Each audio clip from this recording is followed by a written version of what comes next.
back to our live coverage here at the New York Summit. I am A.M. Grabelny. Boundaries. Lots of people tell me I don't have them. But we're going to be talking about guardrails here for Bedrock in just a minute, which does have boundaries.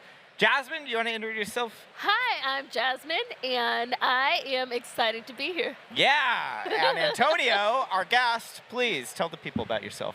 Yeah, sure. Well, first of all, thank you for having me. So I'm Antonio Rodriguez. I work as a generative AI specialist solutions architect in AWS, part of the Bedrock team, the most popular team these days, right? Yeah, that's right, that's right. Everybody wants to be the Bedrock team these days. That's right. Very true, very true. We were actually, we played a game day earlier, Antonio, and I had built a portion that was meant to work with guardrails, and we didn't get to it. Yep. We ran out of time. So I'm really excited to get to learn about guardrails with you. Awesome. You want to tell us, first off, what are guardrails? What does that mean when you're talking about LLMs? Sure. And first of all, let's talk a bit about what is Bedrock also, Sure. right? Because maybe there is people that doesn't know. So Bedrock is, in simple words, in a quick sentence, the easiest way to build generative AI applications at scale, right? And the problem that we have with generative AI applications is that when you are building such applications, you normally have some challenges, right? And those challenges have to be with the fact that you have to control the outputs that those models are generating. And because of the way those models work, it's very hard to make sure that it's consistent in the outputs that it's getting. It's very hard to make sure that your users are not going to be asking about something that you don't want to answer to, that you want to keep the scope on the use case of your business and things like that, right? So at the end, you also have to be careful with the privacy of your users and the personal information that you have from your applications there. You have to be also careful with the toxicity, bias in the responses, not helping in harmful activities, these kind of things. Yeah. So at the end, Guardrail for Amazon Bedrock is a very easy way to set up those controls. So safeguarding your application in an easy way, either with the AWS console graphically or programmatically using the Bedrock SDK. We got some new stuff, though, right? We got some new stuff that was just announced, I believe. We're talking about the Apply Guardrail API today as well, and the contextual grounding check. Absolutely, right, Antonio? Absolutely. You want to start with the API? Sure. Okay. So first of all, until now, you have been using guardrails by connecting, let's say, with an invocation that you do with Bedrock, right? So normally what you have is something like this, where you have a user input, and that input is going through an inference in a model that we host in Bedrock. Then you are using an API like Invoke Model, Converse, which are the APIs that we have these days in Bedrock. And then that input and that output is evaluated in guardrails, right? And we evaluate through a number of filters that we're going to be seeing in a second.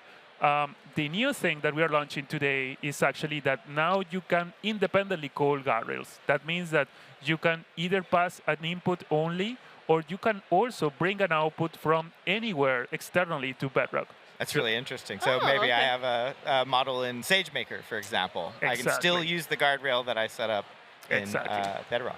Oh. And you can even test that before going to an invocation to an LLM. So you can have it as a chain step, let's say, where you basically want to test your data set only with the inputs, not doing the invocation because you want to save cost there, things like that, right? So definitely you can use it as an external mechanism of validation. And it's opening up for a whole brand new use cases that our customers can do now. Okay.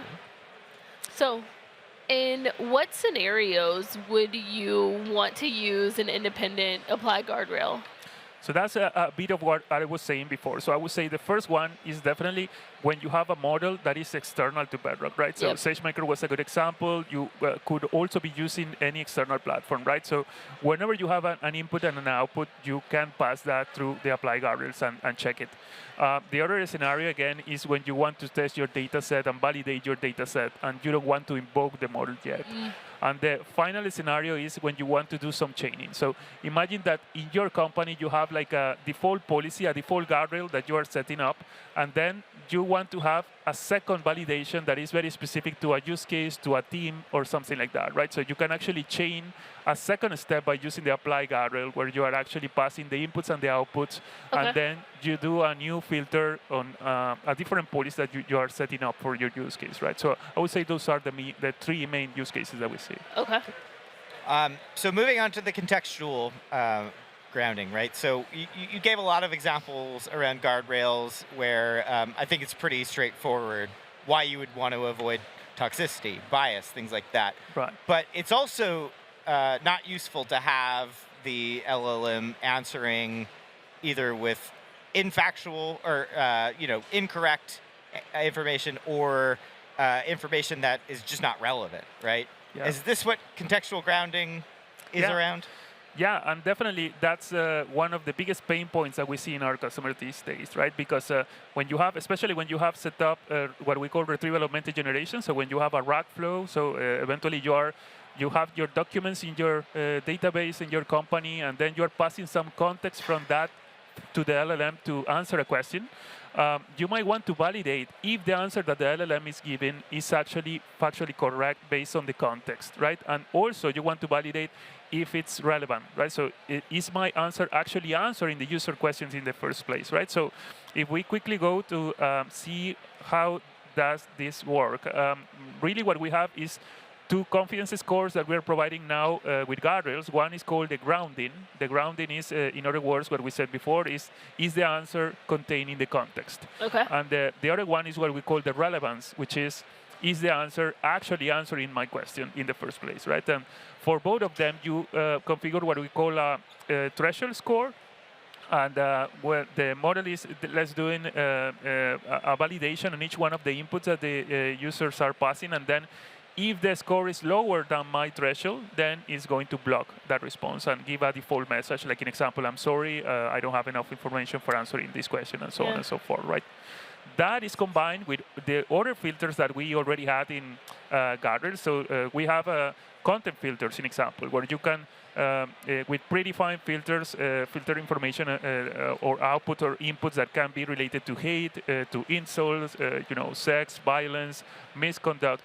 And one that is very interesting, which is prompt attacks, right? Yeah. So you can actually detect when some user is trying to, trick your system somehow, to expose information, to make the LLM answer something that it should not answer, etc. Right? So it's very important that you protect your brand by using these kind of filters. Okay. And we can also deny topics. In example, we could configure something for not giving financial advice or for not responding about politics, whatever topic that you want to block in general in your chatbot.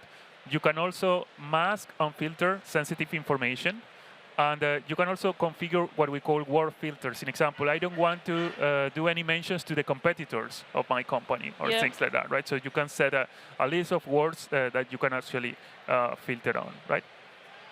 So actually, do you want to see a demo of this? Jasmine, Of do we like course. demos around here? Yeah, we love demos, and you're the first person to say, "Hey, do you want to see the demo?" Usually, you're like, "Let's get to the demo. We're ready. We need it." So yes. One step forward. Okay. Okay. So let's see the demo. So it's very easy. So I'm going to be using the console, but again, all that we're doing, we can also do it programmatically using the SDK and the set of APIs, right? Okay. So I'm going to my Bedrock console here, and then you have the options in the left hand side of going to guardrails. And here, creating a guardrail is very simple, right? So it's just clicking here and following the wizard where you can basically put a name, a description, and then you continue configuring the different filters that we have here. Okay. I'm going to do the magic of the kitchen here, and I have already a pre-configured guardrail. So in this case, we have a guardrail that is actually for an ophthalmology clinic. It is a fictional example. But in this case, as we can see, we have different filters that we can configure, right? So the first one that we have is the harmful categories that we mentioned before. So actually, you can see that we have here the hate, insults, violence, misconduct, as we said before. We also have the prompt attacks option. And all of those has a level of strength that you want to implement for each one of them, which means that how aggressive you want to be in that filtering, right? Yeah. Because sometimes the model might be not completely, confident that this is actually related to, I don't know, violence, sex, or whatever category we have there. So you might be, let's say, more or less aggressive in that filtering that you're doing, right? So this way you can control false positives or false negatives in the tool. Then after that, as we said before, here we have the options for denying topics, right? So denying topics is one of the most interesting. We could, in example, dive into this one, and we can see that we have here one for providing medical advice or diagnosis, right? And in this case, imagine that you are in this ophthalmology clinic. You definitely don't want to give a medical advice because the model is, let's say, not ready for that, or because legally you cannot do that, right? So it should be a doctor saying that. So you can you have a purpose that is different. In example, to book appointments for the clinic, things like that. So you definitely don't want to answer to these kind of questions like in the examples, right? So with kind of eye drops I should be using, etc., etc.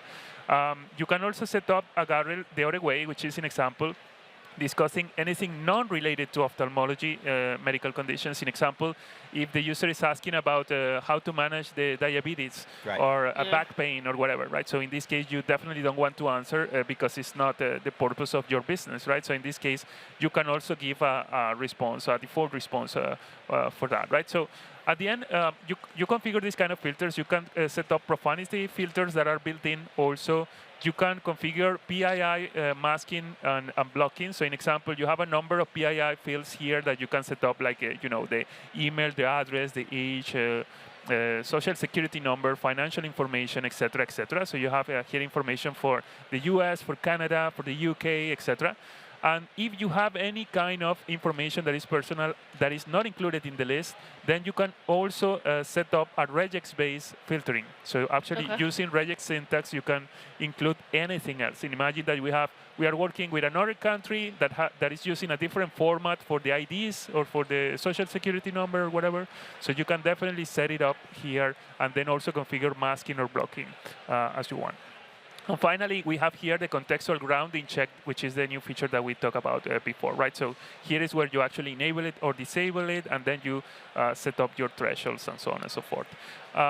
Then you also have the block messaging, right? So what is the message that you want to give to the users when we are blocking one of the inputs that they are doing or one of the outputs that we are giving from the model, right? So you can actually set it up differently. In example, if you're blocking the input, then you give a message, and then if the message that is coming from the model is not something that you want to show, you can also show something different, right? So this is, let's say, a way to give an educated refusal to the request of the user, right? So let's make some testing based on that. I have some prompts here so that we can play around. And the nice thing is that here directly in the console, we can actually test it, right? So as you can see, we have a test panel there. We can select a model. From here, I'm going to choose Haiku just because of the simplicity. And here I have a field for setting my prompt. I will probably put this a bit smaller there. And then I can directly run my prompt. In this case, I can see that it's directly giving me a response that is rejecting, right? So I apologize, I'm not able to provide information that you're looking for because I'm asking in this case for a medical advice, right? So my eyes are red, I'm feeling itchy, what drops should I use for this, and so on and so forth, right? And then we can see the details of the trace where actually it said that there is a denied topic, which is the providing medical advice, and it is the test result that was not passed in the prompt, right? The response was giving no action because we already blocked at the prompt, right? So that's in milliseconds I'm giving this interaction really, right? If I ask about anything else like I have an stomach ache or something like that, it will definitely give a similar response, right? So under the other denied topic, which was unrelated medical. Exactly. That are eye problems, basically. Exactly. So you are following, and I'm happy for that. So are these categories the same when you're using the apply guardrail API? Are you getting the same violations? All the same. Actually, what we are doing here is testing in the console only the guardrail standalone, right? So we could be using it with invoke model, with converse if we are using Bedrock, or we could be using it with apply guardrails if we are using an external one. And you'll get a similar result. The model is the same, and the results that you should be getting obviously depends on the response of the LLM, but yeah, the guardrail is the same in general, right? And then let's do a testing for the PII masking, right? Which is another use case that for our customers is super important. So let's imagine that here I have information in a prompt where the user is giving me the social security number of in Canada, in this case, which is the simulation that we are doing here. So in this case, what I'm going to be having in the response is that there is no action in my prompt because it's not violating any of my policies here. But definitely, I'm going to see that if it's giving a response that is including my social security number, then it is going to be masking the social security number from Canada that I'm actually passing here, right? So the format that is specific to the social security number from Canada, right? So it will basically mask that in my response directly from the information that I have in the prompt. Okay. Now, let's try to see a bit about the contextual grounding. In the contextual grounding use case, what I have is that I can actually pass a context, right? So here I have an additional field that I have been not using yet, which is a reference source. It's an optional field that I have here in the console and in the API. And I can pass, in example, I'm pasting here some policies of my clinic, right? So in example, you work in Dr. Tane's ophthalmology clinic. These are the patient care policies, right? So appointment scheduling, I have the check-in procedure, examination protocol, technology integration, senior care initiatives, and so on and so forth, right? And what I'm going to do is that I'm going to be asking questions to see if it's actually, let's say, grounded and relevant, right? So, an example, I'm going to be asking about the procedure, right? So, in this case, I'm asking a procedure. I'm not even able to pronounce that. Yeah, I was gonna say, I'm sorry, but it's a blepharoplasty. So, in this case, you can see that it is actually answering, right? So, the model normally, in this case, Claude 3 Haiku, is actually explaining what is the procedure, but is that answer really grounded on the context that I have on the patient's policy? Well, it's not, right? So it has nothing to do with the context that I have there. So it's basically giving me a grounding score of 0.14 in this case. As my threshold is higher, it will basically block the response, and my final response to the user is going to be, I apologize, but I'm not able to provide the information you're looking for, right? Because in this case, I really don't want the model to be used for that, right? Another example I could be using is, are your prices high, in example? So I want to see if, is this an expensive clinic? So in this case, again, when you're going to Dr. Tanya, you're paying for the best. Yeah, you want quality, right? Of course, yeah. I know Dr. Tanya. So in this case, the model is giving a response, and obviously that response is guessing, right? Because at the end, the policies are not talking about the prices at all, right? Right. But the model is going to guess, because that's what an LLM is going to try to do. It's trying to help answering the question anyway, right? So it's going to say, well, no, the clinic doesn't have high prices, etc. But actually, that is not an information that I have in my context. So once again, the grounding score is very low, so it's going to block my response. So it's going to say, I apologize, but I'm not able to provide this information. Yeah. And the other example we can see is what happens if I ask a question that is definitely not relevant. Like an example, I'm going to be simulating a user that is asking here, what is the best car to buy, right? So something that doesn't have anything to do with my clinic or with the topic that I have I here, asked right? my eye doctor that, actually. So in this case, what you see is that, again, in this case, it's the relevance score that is low. So actually, it's 0.72. I had it in 0.7. So in this case, it should be blocked if we put it in 75, in example, right? But it's definitely the relevance to the question that I'm asking is not related. Why? Because the response of the model is actually that I'm sorry, but I cannot provide that information, right? Because the model is instructed by us to say only respond to the ophthalmology topics and so on and so forth, right? So you can see that actually the relevance is not high, right? Yeah. So I have a question. What regions is this available in? So the good news is that you have this available in all the regions where we have guardrails, right? So basically, right now we have it in all the regions in the U.S., North Virginia and Oregon, right? So the two regions where we have Amazon Bedrock already, and it's also available in Europe and the other regions. So where we have already Bedrock and where you have guardrails available, the new features are there. So it's just new filters that you have available in the platform. Yeah. And it looks like, I don't want to speak for you, Antonio, but the best way to get started is just to come into Guardrails and start testing out your guardrails as you create them. Definitely. And also look for the documentation and look for the blog posts that we have published where you have a lot of information. Wonderful. I think they'll probably be dropping some links, I'm sure. Yep. Okay. Thank you so much for joining us, Antonio. Thank you. Jasmine, always great to be on Always a stage with you. pleasure. But we will be right back with the wrap-up of the day. So stick around. We want to see you there.